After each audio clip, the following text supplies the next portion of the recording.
Big shout out to Lonnie Mark, who just subscribed whilst we started recording this video. Today we're talking about the future of the NHL Draft and the guys who are going to be headlining this 2027 class of prospects. I'd say the big one at the very top, you know his name already, you probably love him if you're a Vancouver Canucks fan, and you're debating where he's going to land skill-wise amongst the other top defensemen we've seen in these drafts. Today, we're talking about Landon Dupont. And we're also talking about Matthew Schaefer, the first overall pick from last year, not this most recent year, that was Gavin McKenna. Last year, 2025's first overall selection. We've got a number of other guys that we can talk about when it comes to top 2027 names, but to start this video off, I wanted to showcase a video posted by the Sakaris and Price Twitter account that has none other than Stephen Ellis from Daily Faceoff, a prospect analyst for the crew, on as a guest. So Carson Price had Stephen Ellis on their program earlier last week, and there was a conversation about Mr. Landon Dupont. Ellis says here on the broadcast that Dupont has definitely, significantly more skill than Owen Power when he went first overall in 2020. Oh boy, when was it? 2021. That's right. But then Ellis says that he thinks that Dupont has more skill than when Matthew Schaefer went first overall. And this is the big one. Because with the extreme example that Matthew Schaefer set as an 18-year-old with the New York Islanders, pretty much everything that could have gone right for this guy went right. He had a really late birth date in the 2025 draft eligible class. Had he been born just 10 days later, he would have been eligible for the 2026 NHL Entry Draft. He didn't really have the most impressive draft eligible season because he only played 19 games.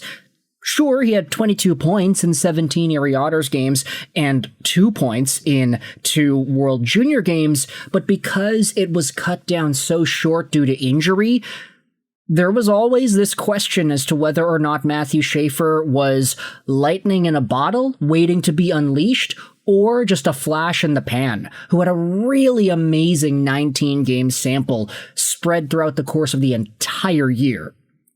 Schaefer then went first overall and put up 59 points in 82 games, including 23 goals as a member of the Islanders at 18 years old the entire year.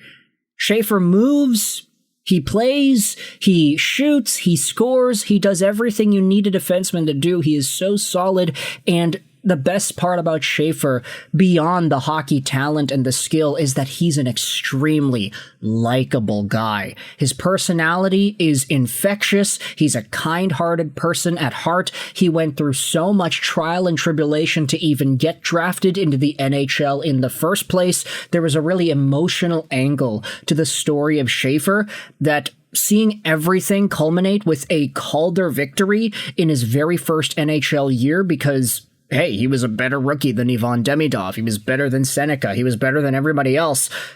That was a crazy story. I'd say maybe the only rookie that had a better season as their first season than Schaefer was Brandon Bussey, and that's because he ended up winning the Cup. But other than that, Matthew Schaefer turned heads as one of the best defensemen in the NHL already at 18 years old. And Stephen Ellis is saying that he feels Landon Dupont has more skill than when Matthew Schaefer went first overall.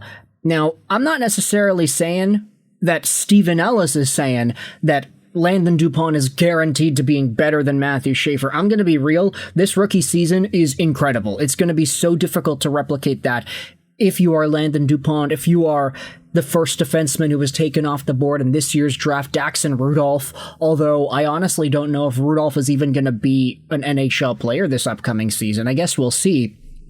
But it is worth noting because Landon Dupont hasn't played his draft-eligible campaign yet. This shortened 19-game season that Schaefer had in 24-25, that draft-eligible campaign is still yet to be played for Dupont, who is heading over to the University of Michigan Wolverines to suit up and have, hopefully, a Quinn Hughes-esque level draft-eligible campaign.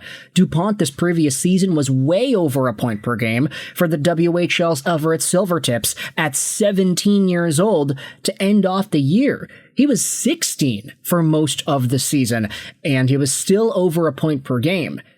When he was 15 turning 16, he had 60 points in 64 WHL games played. In fact, you go over to the Dub this season, and you'll see that Landon Dupont went out there and outscored some of the top defensemen who went in this most recent NHL entry draft. The only defensemen who had more points than Landon Dupont were Daxon Rudolph, whom we just mentioned. He actually was a top pick in this most recent draft. Bryce Pickford, who is an overage Montreal Canadiens prospect, and Jonas Wu. You go down, you see that Landon Dupont had more points than Ryan Lynn. He had significantly more points than Ryan Lynn, a guy who was a first-round draft steal out of the San Jose Sharks organization. There are a number of guys that Landon Dupont outproduced, and you look at the overall skill set, you look at some of the scouting reports, these are all available on Elite Prospects Premium. I mean, just looking through the selection of games here, they're all very positive. Landon Dupont does everything in a game. He's everywhere. He breaks up rushes, rips shots, and he activates into every possible play. He puts a ton of pressure on opponents with and without the puck. Constant weak side activation gave him several scoring chances and also shifted defensive pressure away from his teammates. He timed step-ups for interceptions and even set up a cross-slot chance off one. Highly physical defensively, running through opponents in the neutral zone and battling hard defensively. The lack of control over the game remains a concern. He overshot when closing out and got beat up the middle, ended up on the wrong side of opponents by stepping up too aggressively, and struggled to get pucks through traffic. He has the tools to create lanes, but makes decisions too quickly and ended up firing into lanes that haven't opened. There are flashes of manipulation too, but he lacked the explosion and route selection to turn those into chances. He remains a high-end prospect, still the number one player out of North America.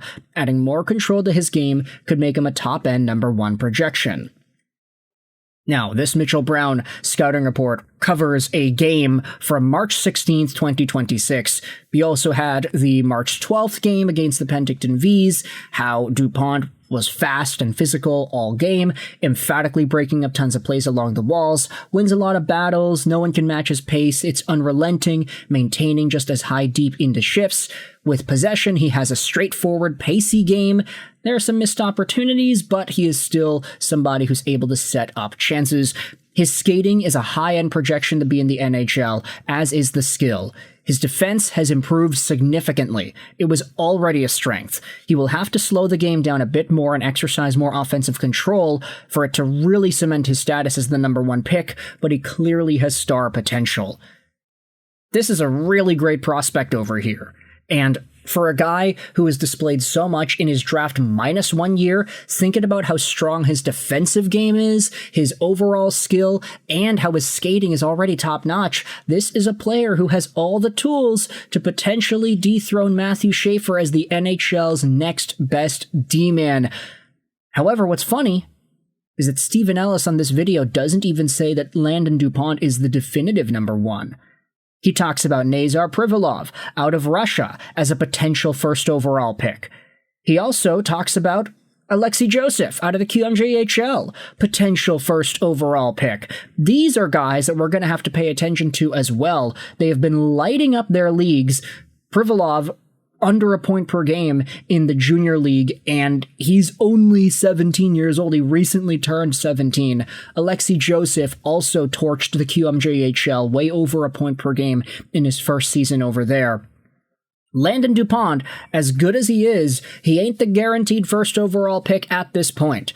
Now, is there a chance that he does go first overall? Yeah, I'd say it's very likely, but it's not guaranteed. So with all that said, you can let me know your thoughts in the comments. How do you compare Landon Dupont to Matthew Schaefer 1 year removed from Landon Dupont's draft and 1 year removed from Matthew Schaefer getting his first NHL season under his belt? There are a number of ways you can attack this conversation, but I want you to let me know in the comments, who do you think is going to be the better player long term? Who's going to be the better player in the short term? And if you were to pick one to build your team around, who would you choose? Schaefer's a left, Landon Dupont's a righty. That's also important to note. Let me know in the comments your opinions. I hope you enjoyed this video. And bye.